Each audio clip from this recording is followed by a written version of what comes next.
சங்கீதம் 104. என் ஆத்துமாவே கர்த்தரை ஸ்தோத்தரி. என் தேவனாகிய கர்த்தாவே, நீர் மிகவும் பெரியவராயிருக்கிறீர். மகிமையும் மகத்துவத்தையும் அணிந்து கொண்டிருக்கிறீர். ஒளியை வஸ்திரமாக தரித்து வானங்களை திரையை போல் விரித்திருக்கிறீர்.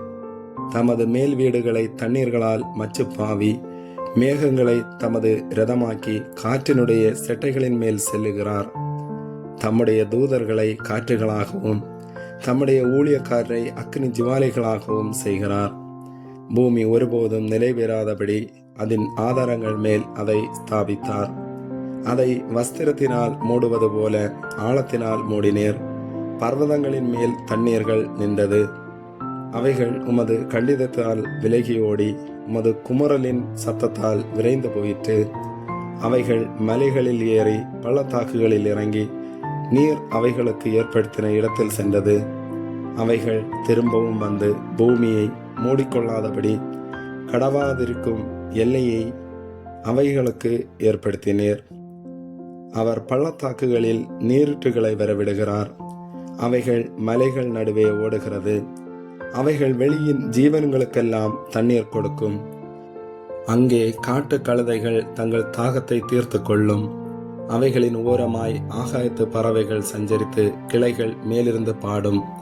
தம்முடைய மேல் வீடுகளிலிருந்து பர்வதங்களுக்கு தண்ணீர் இறைக்கிறார். உமது கிரியைகளின் பலனாலே பூமி திருப்தியாயிருக்கிறது.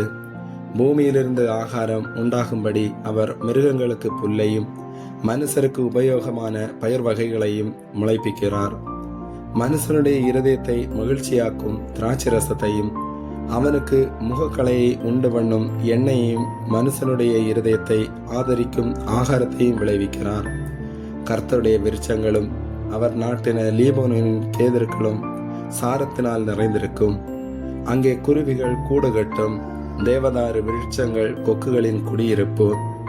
உயர்ந்த பர்வதங்கள் வரையாடுகளுக்கும் கண்மலைகள் புலிமுசல்களுக்கும் அடைக்கலம்.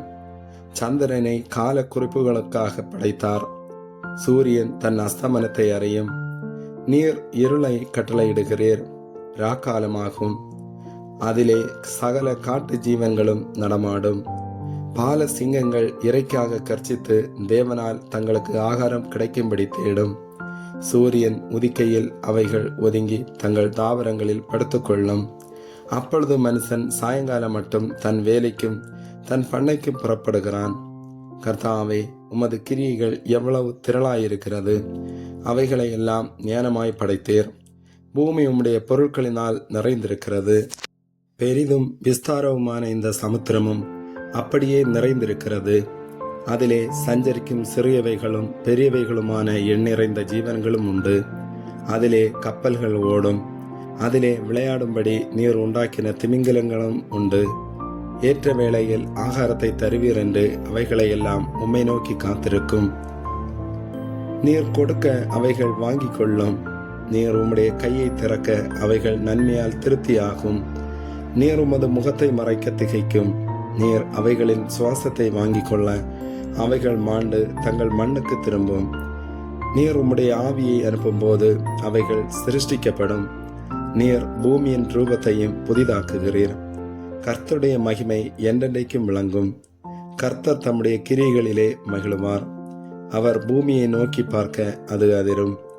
அவர் பர்வதங்களை தொட அவைகள் புகையும். நான் உயிரோடு இருக்கும் மட்டும் என் கர்த்தரை பாடுவேன். நான் உள்ளளவும் என் தேவனை கீர்த்தனம் பண்ணுவேன்.